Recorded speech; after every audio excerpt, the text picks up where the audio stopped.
नमस्कार दोस्तों, ज्ञान मंथन पाठशाला में आप सभी लोगों का स्वागत है। ठीक है, आज टेस्ट सीरीज का ये 7वां टेस्ट है। कौन सा टेस्ट सीरीज आप लोग को पता ही होगा।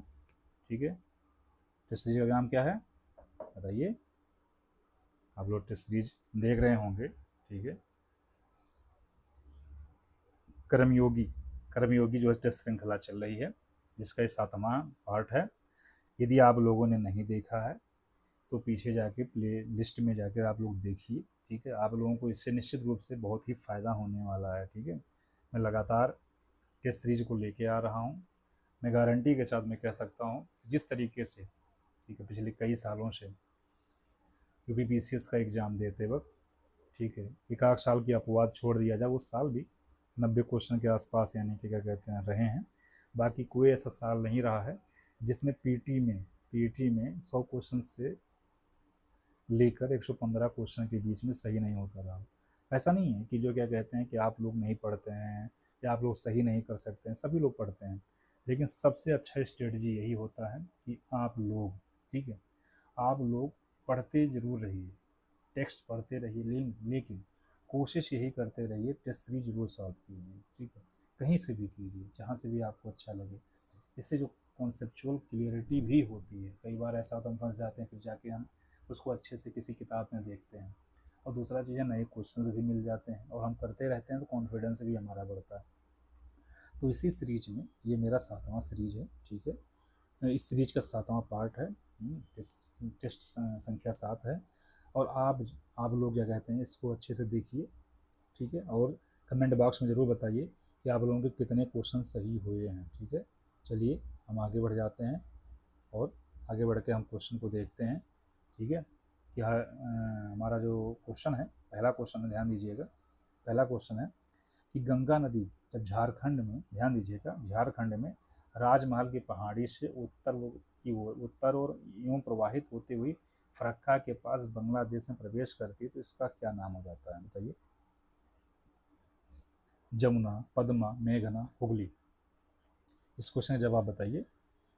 गंगा नदी और झारखंड के राजमहल पहाड़ियों से उत्तर व पूर्व की ओर प्रवाहित होती है, वही पश्चिम बंगाल के फरक्का के पास बांग्लादेश में प्रवेश करती है तो इसे मुख्य रूप से क्या कहते हैं? पद्मा कहते हैं। बी ऑप्शन देखिए, पद्मा। ठीक है, पद्मा। ठीक है, पद्मा कहते हैं, ध्यान दीजिएगा, पद्मा कहते हैं। ठीक है, क्या कहते हैं? पद्मा कहते हैं। और आगे चल के क्या होता है, इसमें जमुना मिल जाती है, पद्मा में जमुना मिल जाती है। कौन मिल जाती है? जमुना को क्या कहा जाता है? ब्रह्मपुत्रा कहा जाता है। ब्रह्मपुत्र क्या कहा जाता है? ब्रह्मपुत्र। ठीक है, जमुना और प्लस मेघना मिल जाती है, मेघना। ठीक है, पद्मा में जमुना प्लस मेघना मिल जाती है। ठीक है, और मिलकर जो नदियाँ फिर बंगाल की खाड़ी में गिरती हैं। ठीक है, तो बी ऑप्शन सही हो जाएगा। हम आगे बढ़ जाते हैं, हमारा अगला क्वेश्चन है, लोकसभा के गठन से पूर्व वर्तमान लोकसभा का अंतिम सत्र क्या कहलाता है बताइए। सत्रावसान, लेम डक सत्र, स्थगन सत्र, विशेषाधिकार सत्र। बताइए इस क्वेश्चन का जवाब क्या हो जाएगा। बताइए इस क्वेश्चन का जवाब क्या हो जाएगा, बताइए, ध्यान से पढ़िए। जब नई लोकसभा के गठन के ठीक पहले वर्तमान लोकसभा अंतिम सत्र, ठीक है, अंतिम सत्र, ठीक है, कहते हैं लोकसभा के गठन से पूर्व वर्तमान लोकसभा का अंतिम सत्र क्या कहलाता है, तो इस अंतिम सत्र को कहते हैं क्या? लेम डक सत्र। अंतिम सत्र को क्या कहते हैं? लेम डक सत्र कहते हैं। ठीक है, इस सत्र में वह सांसद भाग लेते हैं जो अगली लोकसभा के लिए निर्वाचित नहीं हो पाते हैं, वो वह सांसद भाग लेते हैं। ठीक है, ध्यान रखिएगा इस बात को, क्योंकि लोकसभा के गठन के पूर्व की बात हो जा रही है कि वर्तमान लोकसभा का अंतिम सत्र होता है। तो जब अंतिम सत्र होगा तो स्वाभाविक सी बातें हैं कि वे सारे सांसद भाग लेंगे। ठीक है, लोकसभा के सारे सांसद भाग लेंगे जो कि आगे के चुनाव में निर्वाचित नहीं हो पाते हैं। ठीक है, आगे बढ़ जाते हैं। अगला क्वेश्चन है हमारा। अगला क्वेश्चन है, बहुत बढ़िया क्वेश्चन है। ऐसा क्वेश्चन विशेष में पूछा भी गया है या पूछे जाने की संभावना है। ठीक है, पूछा भी गया है, पूछे जाने की संभावना भी है। क्राउडिंग आउट क्या है? ठीक है, देखिए क्या है क्राउडिंग आउट। की स्थिति में क्या जो है क्या प्रभाव पड़ता है? क्राउडिंग आउट की स्थिति में क्या प्रभाव पड़ता है बताइए? आय में वृद्धि होती है, परंतु ब्याज दरों में वृद्धि निवेश को कम कर देती है, मुद्रास्फीति समाप्त हो जाती है, विदेशी निवेश बढ़ता है, रोजगार सृजन दुगना हो जाता है। तो ये ऑप्शन सही हो जाएगा, ध्यान दीजिए, ये ऑप्शन सही हो जाएगा। यानी क्या, आय में वृद्धि तो होती है, परंतु ब्याज दरों में वृद्धि वृद्धि वृद्धि निवेश को कम कर देता है। ठीक है। क्राउडिंग जो आउट हो प्रभाव तब उत्पन्न होता है जब सरकार द्वारा अत्यधिक उधार लेने से बाजार में ब्याज दरें बढ़ जाती हैं। ठीक है। सरकार द्वारा अत्यधिक उधार लेने से, जिसके परिणाम स्वरूप निजी निवेशकों का निवेश कम हो जाता है। जैसे मान लीजिए बैंक, अब बैंक है, ठीक, अब ये बैंक अगर सरकार को पैसा दे दे, तो जब सरकार को पैसा दे देगी, और सरकार क्या करेगी, उसको इंफ्रा में या सामाजिक कार्यों में, ठीक है, वेलफेयर स्कीम्स में लगाएगी, तो ये बैंक के पास में जो लिक्विडिटी है कम हो जाएगी। और जब लिक्विडिटी कम हो जाएगा तो जो निजी निवेशक हैं, यानी जो एफडीआई निवेशक हैं या अन्य जो निवेशक हैं, उनको जो पैसा चाहिए, ठीक, उनको जो पैसा चाहिए वो उनके पास में नहीं पहुंचेगा। तो इस तरीके से क्या कहते हैं, वो हतोत्साहित होते हैं। ठीक है। उनके लिए, निवेशकों के लिए निवेश जो है, निवेश करने जो है कम हो जाता है। ठीक है। वो कहीं भी निवेश नहीं कर पाते हैं। तो ये ऑप्शन सही हो जाता है, उसको क्राउडिंग आउट कहा जाता है। ठीक है। जब आय में वृद्धि होती है परंतु ब्याज दर में वृद्धि, निवेश कम हो जाता है। ठीक है। हम आगे बढ़ जाते हैं। हमारा अगला क्वेश्चन है, देखिए ध्यान से। किसी भी पारिस्थितिकी तंत्र में प्राथमिक उत्पादक द्वारा आत्मसात की गई ऊर्जा को क्या कहते हैं? किसी भी पारिस्थितिकी तंत्र में प्राथमिक उत्पादक द्वारा आत्मसात की गई ऊर्जा को क्या कहा जाता है? सकल प्राथमिक उत्पादन, शुद्ध प्राथमिक उत्पादन, पारिस्थितिक दक्षता, बायोमास। इस क्वेश्चन का जवाब क्या हो जाएगा? इस क्वेश्चन का जवाब हो जाएगा दोस्तों ए, सकल प्राथमिक उत्पादन। सकल प्राथमिक उत्पादन। ठीक है। किसी भी पारिस्थितिकी तंत्र में प्राथमिक उत्पादकों जैसे हरे पौधे द्वारा प्रकाश संश्लेषण के द्वारा कुल कितनी ऊर्जा का रासायनिक ऊर्जा में, ठीक, मान लीजिए कि जो भी हरे पौधे हैं वो क्या कहते हैं, भोजन बनाते हैं, भोजन बनाते हैं प्रकाश संश्लेषण के द्वारा। ठीक है। अब वो क्या करते हैं, सौर ऊर्जा को रासायनिक ऊर्जा में, क्या करते, सौर ऊर्जा को लेते हैं भोजन बनाने में और ये कन्वर्ट करते हैं रासायनिक ऊर्जा में। रासायनिक ऊर्जा में परिवर्तित कर आत्मसात जो करते हैं उसी को क्या कहते हैं, सकल प्राथमिक उत्पादन कहते हैं। क्या कहते हैं, GPP, यानी ग्रॉस प्राइमरी प्रोडक्टिविटी, यानी सकल प्राथमिक उत्पादन कहते हैं। ठीक है। तो इस तरीके से हो जाएगा, ये ऑप्शन सही हो जाएगा। हम आगे बढ़ जाते हैं। हमारा अगला क्वेश्चन है, vitamin A retinol, vitamin A retinol की कमी से कौन सा रोग होता है? बताइए। रतौंधी, beriberi, scurvy, rickets. Vitamin A का रासायनिक नाम क्या है, रेटिनॉल। क्या है, रेटिनॉल। ठीक है। ये कंफर्म हो गया। ऐसा भी क्वेश्चन पूछ सकता है या मैचिंग में आ सकता है, कई दे देगा, विटामिन ए, बी, के, ई, तो रेटिनॉल हो गया। ठीक है। ये क्वेश्चन का जवाब मतलब एक हो गया आपके पास फैक्ट। दूसरा, इसकी कमी से क्या होता है, नाइट ब्लाइंडनेस होता है। नाइट ब्लाइंडनेस होता है, नाइट, ठीक है, नाइट ब्लाइंडनेस होता है। ठीक है दोस्तों। ठीक है। कमी से होता है, नामक रोग हो जाता है, जिसमें होता क्या है, कम रोशनी में ठीक से दिखाई नहीं देता है। कम रोशनी में ठीक से दिखाई नहीं देता है। तो ये ऑप्शन सही हो जाएगा। ठीक है। हम आगे बढ़ जाते हैं। हमारा अगला क्वेश्चन है, हमारा अगला क्वेश्चन है दोस्तों, ध्यान दीजिएगा। सल्तनत काल में, बहुत अच्छा क्वेश्चन है, सल्तनत काल में उर्दू भाषा के संदर्भ में कथनों पर विचार कीजिए। सल्तनत काल, चूंकि सल्तनत काल चल रहा है तो उसके पैरेलल कुछ कहीं पे और भी कुछ चल रहा है। ठीक है।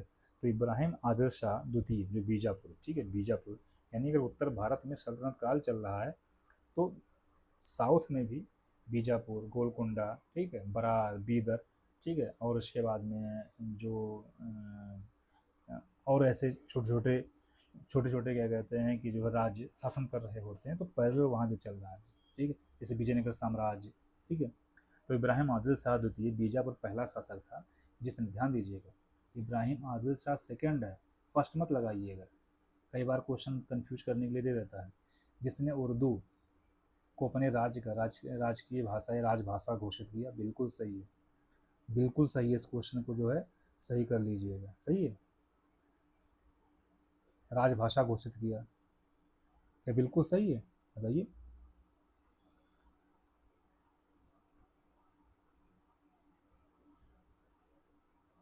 इस क्वेश्चन को ध्यान से देखिएगा, ठीक है। इब्राहिम आदिल शाह द्वितीय पहला शासक था जिसने उर्दू को अपने राज्य की राजभाषा घोषित किया है, क्या बिल्कुल सही है? बिल्कुल गलत है। क्या है? गलत है। मोहम्मद गेसु दराज को उर्दू गद्य का जन्मदाता माना जाता है, ये सही है, ये सही है, ध्यान दीजिएगा, ठीक है। यानी मोहम्मद गेसु दराज को उर्दू गद्य के जन्मदाता माना जाता है, ये सही है, इसको याद कर लीजिए। तो ये गलत क्यों हो गया भाई? गलत क्यों हो गया?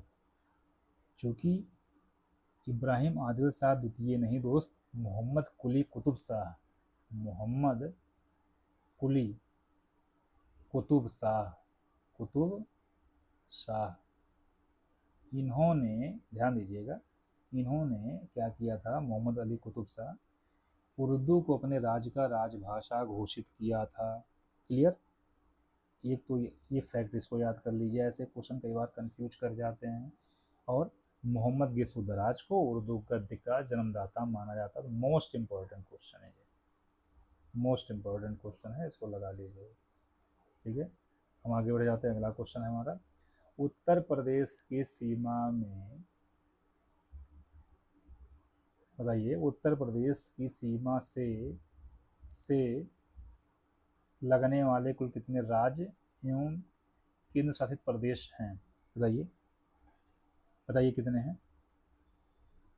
7 राज्य, एक यूटी, 8 राज्य, एक केंद्र शासित प्रदेश, 9 राज्य, 2 केंद्र शासित प्रदेश, केवल 8 राज्य। तो 8 राज्य है, एक केंद्र शासित प्रदेश, ठीक। स्पष्ट रूप से इस तरीके से याद रखिए, 8, 8 कौन कौन है?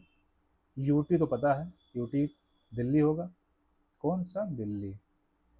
8 राज्य कौन से हैं? देखिए, उत्तर, शुरुआत करते हैं ऊपर से, उत्तराखंड, हिमाचल, ठीक है, उत्तराखंड, हिमाचल, फिर आ जाइए हरियाणा, फिर आ जाइए राजस्थान, फिर आ जाइए, आगे बढ़ जाइए, मध्य प्रदेश, जो कि सबसे ज़्यादा सीमाएं इसी राज्य से लगती है, फिर छत्तीसगढ़ और झारखंड, छत्तीसगढ़ और झारखंड, ठीक है, झारखंड। इस तरीके से 8 हो जाएंगे। छत्तीसगढ़, बताइए, छत्तीसगढ़ से कितने, जो छत्तीसगढ़ है, ठीक है, छत्तीसगढ़ किस जो है जिले से लगता है? बताइए, छत्तीसगढ़ किस जिले से लगता है? तो सोनभद्र से लगता है, ठीक है, सोनभद्र। और सोनभद्र एक ऐसा जिला है जो 4 राज्यों से को टच करता है, 4 राज्यों को टच करता है, ठीक है। हम आगे बढ़ जाते हैं, अगला क्वेश्चन है हमारा, अगला क्वेश्चन है, देखिए ध्यान से, संघ लोक सेवा आयोग कह रहा, संघ लोक सेवा आयोग के कार्यों का वर्णन संविधान के किस अनुच्छेद में किया गया? कार्य की बात कर रहा है दोस्त, कार्य की, बताइए, अनुच्छेद 320 की, 315 की, 324 की, 330, आर्टिकल, ठीक है, आर्टिकल क्या है? 320, 320 दफ़ा, 320 नहीं दोस्त, 320 आर्टिकल, 320 में क्या कहा गया है? यूपीएससी के बारे में कार्य का विस्तृत वर्णन किया गया है। जबकि बताइए भाई 315 में क्या है? क्या है 315 में? तो 312 में क्या है? 312 में क्या है?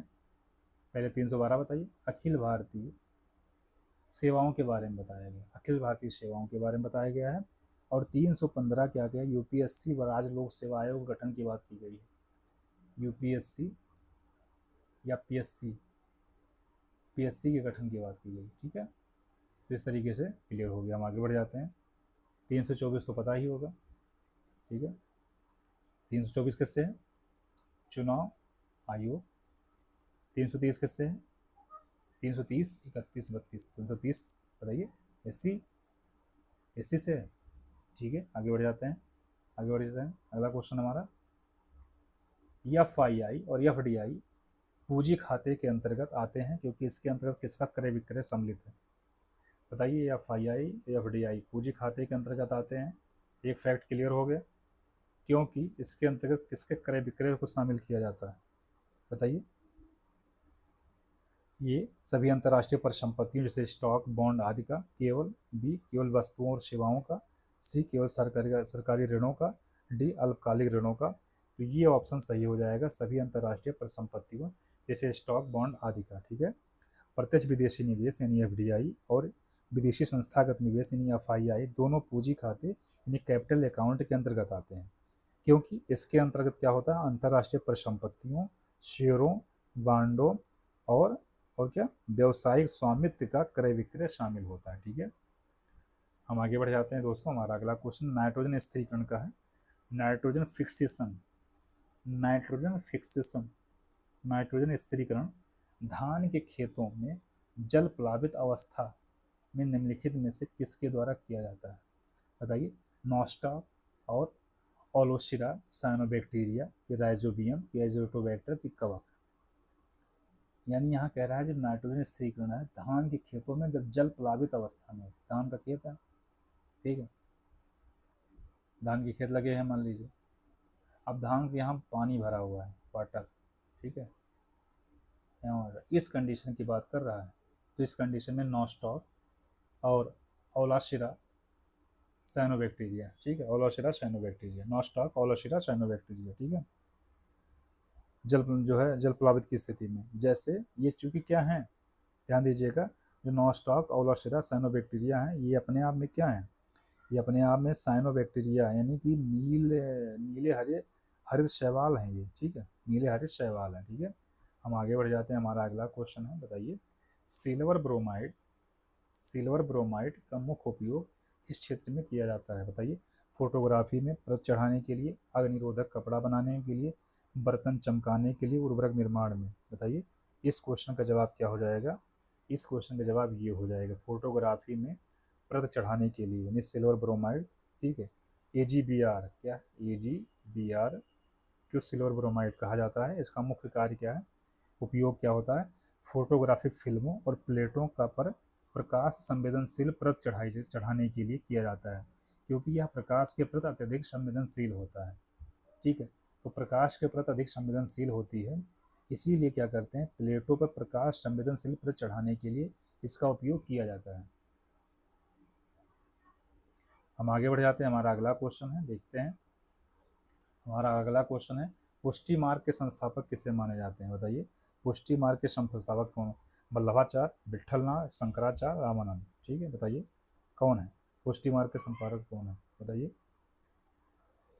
पुष्टि मार्ग के संपादक कौन है, वल्लभाचार्य। कौन है दोस्तों, वल्लभाचार्य। पुष्टि मार्ग के संस्थापक कौन है, वल्लभाचार्य, ठीक है।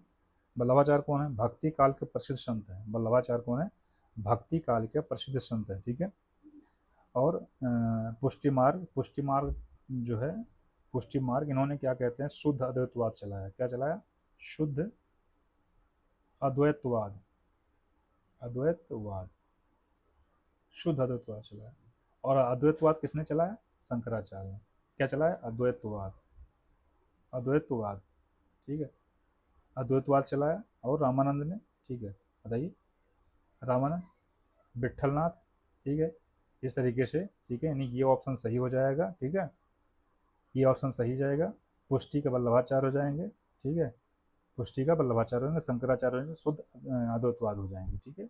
हम आगे बढ़ जाते हैं। हमारा अगला क्वेश्चन है, हमारा अगला क्वेश्चन है, थारू जनजाति के लोग दीपावली, थारू जनजाति के लोग दीपावली को किस रूप में मनाते हैं, तो बताइए किस रूप में मनाते हैं, उत्सव के रूप में, शोक के रूप में, फसल कटाई के नववर्ष के रूप में। तो इस क्वेश्चन का जवाब हो जाएगा दोस्तों, क्या हो जाएगा, ध्यान से दीजिएगा, बी ऑप्शन सही हो जाएगा, शोक के रूप में मनाते हैं, ठीक है। उत्तर प्रदेश के प्रमुख जनजाति थारू जनजाति के लिए दीपावली का पर्व खुशी के बजाय शोक का है, ठीक है। ये लोग थारू कहाँ पाए जाते हैं, ठीक है, उत्तराखंड, उत्तराखंड, उसके बाद में आप देख लीजिए जो हिमालय का क्षेत्र है, नेपाल से सटा हुआ, यहाँ देख लीजिए जो जिले हैं, महाराजगंज है, जैसे गोरखपुर है, तो यहाँ पे थारू जनजाति पाई जाती है, ठीक है।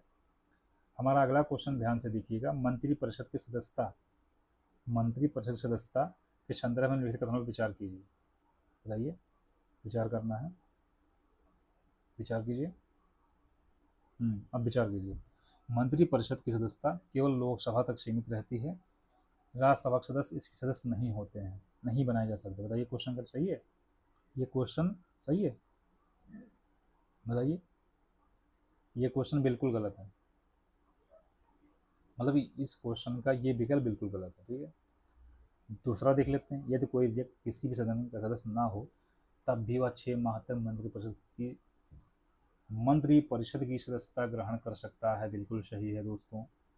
ठीक है, यानी संविधान के अनुसार, संविधान में ये कहा गया है कि कोई भी व्यक्ति, ऐसा व्यक्ति जो संसद के किसी भी सदन का सदस्य नहीं है, उसको मंत्री बनाया जा सकता है, बशर्ते 6 माह के अंदर उसे लोकसभा की या राज्यसभा की, ठीक है, जो एमपी हैं बनना होगा, यानी कि चुनाव के माध्यम से या मनोनीत के माध्यम से। ठीक है, इस तरीके से। ठीक है, हम आगे बढ़ जाते हैं। हमारा अगला क्वेश्चन है, दोस्तों देखिए, उर्जित पटेल समिति, बताइए उर्जित पटेल समिति की स्थापना किस उद्देश्य से की गई थी? बताइए किस उद्देश्य से की गई थी? मौद्रिक नीति ढांचे को संशोधित करने व मजबूत करने पर सिफारिश देने के लिए, कि कर सुधारों के लिए, कि बैंकिंग लोकपाल के लिए, कृषि ऋण माफी के लिए? बताइए क्या जवाब हो जाएगा? आरबीआई द्वारा गठित, आरबीआई ने क्या किया था? उर्जित पटेल समिति गठित किया था। उनका उद्देश्य क्या था? जो मॉनेटरी पॉलिसी फ्रेमवर्क की समीक्षा करने के लिए, ठीक है, यानी कि मौद्रिक नीति ढांचे को संशोधित करने और मजबूत करने की सिफारिश करने के लिए। ये ऑप्शन सही हो जाएगा, ये ऑप्शन सही हो जाएगा, आप लोग लगा लीजिएगा। ठीक है, हम आगे बढ़ जाते हैं। हमारा अगला क्वेश्चन है, देखते हैं। प्रवाल भित्तियों, प्रवाल भित्तियों को उनकी अधिक जैव विविधता के कारण क्या कहा जाता है? क्योंकि उसको एक उपमा दी जाती है, प्रवाल भित्तियाँ। ठीक है, सबसे बड़ी प्रवाल भित्ति कहाँ पाई जाती है? ऑस्ट्रेलिया में। ठीक है, ऑस्ट्रेलिया में ग्रेट बियर, ठीक है, barrier reef, great barrier reef. ठीक है, बताइए समुद्री वर्षावन, महासागरीय मरुस्थल, जलीय घास के मैदान, प्रवाल उद्यान। बहुत अच्छा क्वेश्चन है ये। ठीक है, ये क्वेश्चन क्या कहते हैं, विभिन्न एग्जाम्स में पूछे भी गए हैं, यूपीपीसीएस ने भी इस एग्जाम को पूछा है, दोबारा रिपीट भी कर सकता है, ध्यान दीजिएगा। और ऐसे क्वेश्चन को आप लोगों को जानना भी जरूरी है। मीन्स जब कभी क्वेश्चन लिख रहे हो प्रवाल भित्तियों के बारे में, ठीक है, समुद्री संसाधन के बारे में, तो आप इस तरीके से टर्म भी यूज कर सकते हैं। ठीक है, क्या कहते हैं उसको? समुद्री वर्षावन। मान लीजिए कि आपने समुद्री वर्षावन लिख दिया इस तरीके से, प्रवाल भित्तियों को उनकी अधिक जैविकता के लिए, ठीक है, समुद्री वर्षावन कहते हैं, और वहाँ अंडरलाइन मार दीजिए। तो इससे क्या हो जाता है कि आपके क्वेश्चन की क्वालिटी बढ़ जाती है। ठीक है, अगर एग्जामिनर की निगाह उस पर जाती है तो निश्चित रूप से वो आपके को एक कुछ एक्स्ट्रा नंबर देने के लिए कंसिडर भी करता है। ठीक है, हम आगे बढ़ जाते हैं। हमारा अगला क्वेश्चन है, प्रोबायोटिक्स के संबंध में निम्नलिखित कथनों पे कौन सा सही है? प्रोबायोटिक्स, बताइए प्रोबायोटिक्स क्या होता है? क्या होता है बताइए प्रोबायोटिक्स? प्रोबायोटिक्स जो है, ऐसे जीवित सूक्ष्म जीवी यानी बैक्टीरिया या ईस्ट होते हैं। क्या होते हैं? बैक्टीरिया, बैक्टीरिया या ईस्ट, ठीक है, होते हैं। ठीक है, जो प्राकृतिक रूप से आंतों में पाए जाते हैं, स्वास्थ्य के लिए बेहद लाभकारी होते हैं। ध्यान दीजिएगा, ये बेहद लाभकारी होते हैं, और पाचन तंत्र को सुधार कर संक्रामक रोगों से लड़ने में मदद करते हैं। ठीक है, आप लोग कभी ध्यान दीजिएगा, छाछ या दूध जब लेने जाइए, ठीक है, अमूल का या मदर डेयरी का, तो देखिए आजकल जो है उसके पॉलीथीन के ऊपर लिखा रहता है क्या? प्रोबायोटिक्स। क्या लिखा रहता है? प्रोबायोटिक्स। ठीक है, ये लिखा रहता है। इसका मतलब समझिए, मतलब एक ऐसे जीवित सूक्ष्म जीव होते हैं जो प्राकृतिक तौर पर हमारी आंतों में पाए जाते हैं, वो हमारे लिए नुकसान नहीं होते। ठीक है, तो ये ऑप्शन सही हो जाएगा। आगे बढ़ते हैं, अगला क्वेश्चन है। हमारा अगला क्वेश्चन है दोस्तों, देखिए, मुगल काल में शाही परिवार के राजकुमारियों और रानियों की सुरक्षा के लिए महल के अंदर अंगरक्षक जो होते रखे जाते थे, उन्हें क्या कहा जाता था? जो अंगरक्षक, अंगरक्षक को क्या कहते थे? क्या कहते थे बताइए? ठीक, अंगरक्षक रखी जाती थी, वो महिला होती थी, ध्यान दीजिएगा, क्योंकि वहाँ पर प्राइवेसी का मुद्दा है, महिला होती थी। उन्हें क्या करते थे? कहते थे पैतृक उर्दू बेगी, हरमदूत या बेगम। ठीक है, बी ऑप्शन, ये नया क्वेश्चन है, अच्छा क्वेश्चन है, ध्यान दीजिएगा। उर्दू बेगी, ठीक, उर्दू बेगी कहा जाता था, उर्दू बेगी कहा जाता था, ठीक है, यानी कि शाही परिवार की राजकुमारी और रानियों की सुरक्षा के लिए महल के अंदर, और महल के अंदर को अंतःपुर कहा जाता था, अंतःपुर, अंतः अंतापुर में उनकी पूरी दुनिया होती थी। उस दुनिया को प्रोटेक्ट करने के लिए उर्दू बेगी, ठीक है, नाम की, ठीक है, एक अधिकारी को रखा जाता था, अंगरक्षक रखा जाता था। हम आगे बढ़ जाते हैं, अगला क्वेश्चन है, बताइए गोमती नदी का उद्गम स्थल कहाँ से है?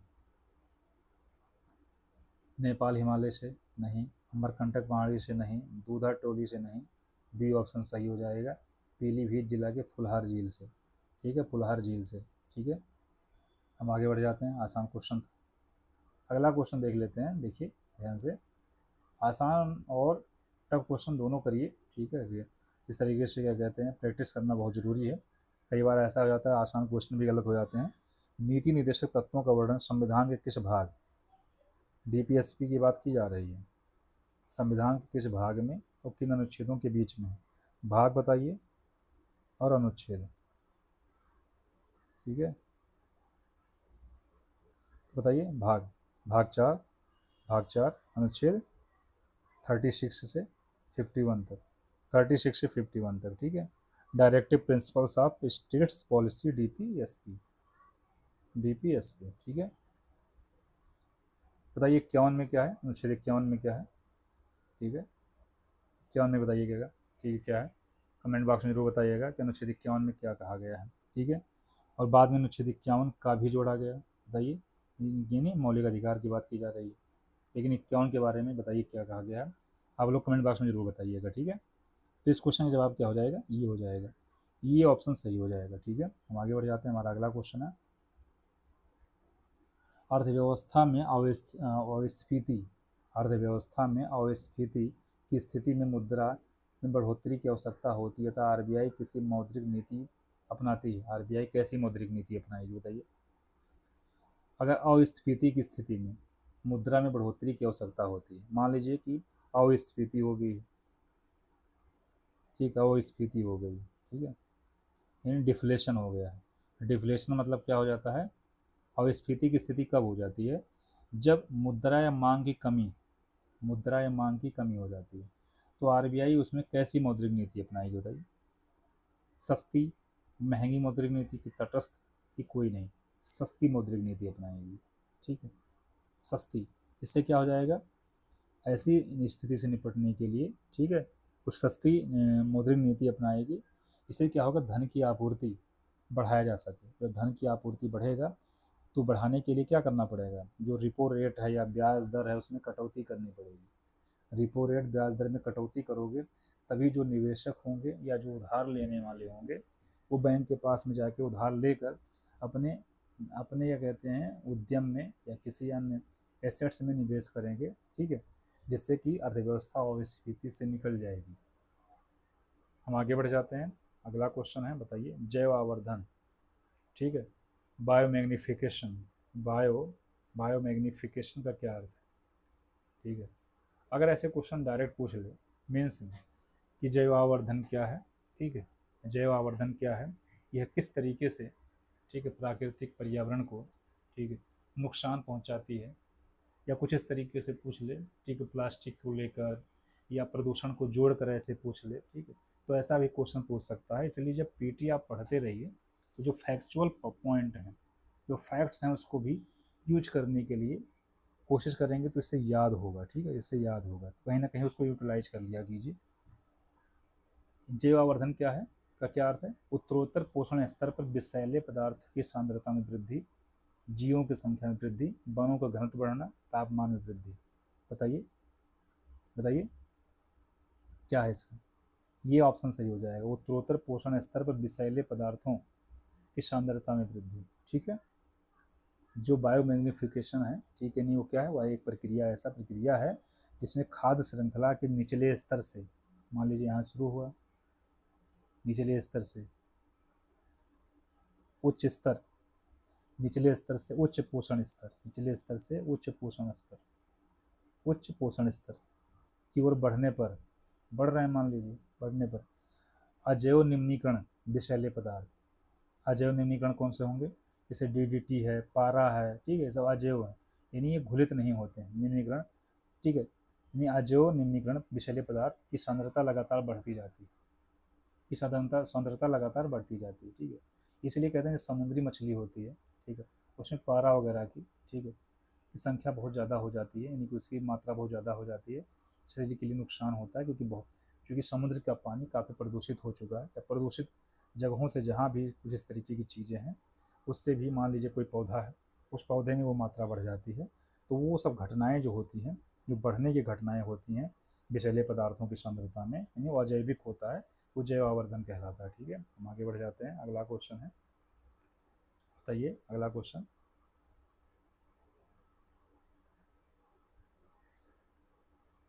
बताइए,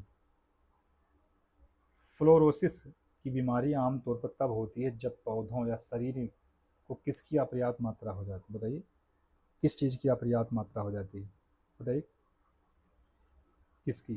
क्या क्लोरोफिल संश्लेषण हेतु पर्याप्त पोषक तत्व, कि कैल्शियम, कि आयरन, कि विटामिन डी। कैल्शियम की मात्रा अगर पौधों और शरीर में मात्रा कम हो जाती है, अपर्याप्त रह जाती है, तो फ्लोरोसिस रोग हो जाता है, ठीक है। फ्लोरोसिस की समस्या आमतौर पर तब उत्पन्न होती है जब शरीर में फ्लोराइड की जब शरीर में फ्लोराइड की अधिकता हो जाती है और इसके साथ ही आहार में कैल्शियम की कमी हो जाती है। बहुत अच्छा क्वेश्चन है ये, ठीक है। यानी फ्लोराइड, अगर फ्लोराइड बढ़ जाए और, और आहार में कैल्शियम की कमी हो जाए, कैल्शियम की कमी हो जाए, देख रहे हैं, फ्लोराइड बढ़ गया, कैल्शियम कमी हो गया। जिस तरीके से आप देखिए जब कोई टेस्ट वगैरह कराते हैं तो इस तरीके से मापदंड दिखाता है कि इतने से इतने के बीच में फ्लोराइड चाहिए, इतने से इतने बीच में कैल्शियम चाहिए, तो इस तरीके से डॉक्टर उसको रीड करके ही ट्रीट करते हैं, ठीक है, ट्रीटमेंट देते हैं। तो फ्लोराइड की मात्रा बढ़ जाए, कैल्शियम की मात्रा घट जाए, तो उस कंडीशन में फ्लोरोसिस रोग हो जाता है। तो ये दोनों बातें याद रखिएगा। कहीं मान लीजिए यहीं लिख देता कि शरीर में किसकी पर्याप्त मात्रा होनी चाहिए, ठीक है, यहाँ पर्याप्त मात्रा कर देता, ठीक है, अपर्याप्त मात्रा मिलती है तो कैल्शियम, यानी कैल्शियम की मात्रा कम हो जाए, फ्लोराइड की मात्रा बढ़ जाए, इस कंडीशन में होता है। होना क्या चाहिए, फ्लोराइड बैलेंस रहे और कैल्शियम की मात्रा पर्याप्त रूप से बढ़ती रहे, तो इस तरीके से फ्लोरोसिस रोग से हम मुक्ति पा सकते हैं। हमारा अगला क्वेश्चन है, अगला क्वेश्चन देखिए, सिस्टर सिस्टर निवेदिता के संदर्भ में लिखित कथनों पर विचार कीजिए। इनका मूल नाम मार्गरेट एलिजाबेथ नोबल था। क्या था, हाँ बिल्कुल सही है, था, ठीक है। ये अनुशीलन समिति की एकमात्र महिला मेंबर थी। इस तरीके के जब क्वेश्चन आता है तो बैंड बजाता है, ठीक है, क्या हो जाता है, बैंड बजाता है, ठीक है।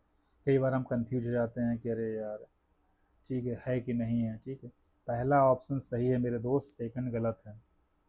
सिस्टर ने विजेता बताई मार्गरेट एलिजाबेथ नोबल, ठीक है, ये विवेकानंद की शिष्या थी, विवेकानंद विवेकानंद की शिष्या थी, ठीक है। अनुशीलन समिति की एकमात्र महिला मेंबर नहीं थी, पहला विकल्प सही हो जाएगा, थी, बताइए। अनुशीलन समिति की नहीं थी, यानी बी ऑप्शन सही होगा, पहला गलत, बी ऑप्शन सही हो जाएगा, ठीक है।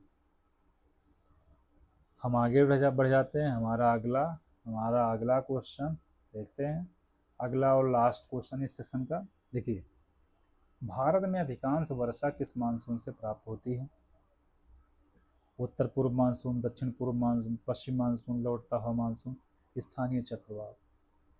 तो बताइए, ये मान लीजिए भारत का नक्शा है, बंगाल की खाड़ी है, अरब सागर और अरब सागर और अरब सागर और हिंद महासागर, ओवरऑल हिंद महासागर है, उसी का सब पार्ट है हिंद। देखिए फिर से, ठीक है, मान लीजिए ये इंडिया है, बंगाल, हिंद, अरब, ठीक है। तो इधर से, ठीक है, बारिश, यानी अरब सागर से भी, बंगाली खाड़ी से भी, ठीक है, ये बारिश होती है यहाँ से। तो जो 75% बारिश है भारत में, वो कैसे होते हैं, मानसूनी प्रकार की है, मानसूनी प्रकार की है। इन दक्षिण पश्चिम मानसून से, दक्षिण पश्चिम मानसून से होती हैं। और 25% जो होती है इसमें कौन सा, लौटता हुआ मानसून भी कह सकते हो, स्थानीय चक्रवात भी कह सकते हो, उत्तर पूर्वी मानसून भी कह सकते हो, इन तीनों से मिला के होती हैं। तो इस तरीके से बी ऑप्शन सही हो जाएगा, ठीक है। तो दोस्तों, इस तरीके से हम लोगों ने 25 क्वेश्चन को यहाँ देखने की कोशिश किया, ठीक है। उम्मीद है आप लोगों को ये सेशन काफ़ी पसंद आया होगा, ठीक है। और हम आगे फिर ऐसे ही एक नए सेशन के साथ में फिर कभी मिलते हैं, ठीक है। हालांकि रेगुलर मिलते हैं, रेगुलर जो है कभी ना कभी आपके पास वीडियो पहुंच ही जाएगा, ठीक है। और आपसे गुजारिश है कि यदि आप लोग इस चैनल पर नए हैं तो चैनल को सब्सक्राइब कर लीजिए, लाइक और शेयर भी कर दीजिए, ठीक है। तो ठीक है, पढ़ते रहिए, मस्त रहिए, ठीक है। फिर मिलते हैं, ठीक है। जय हिंद, जय भारत।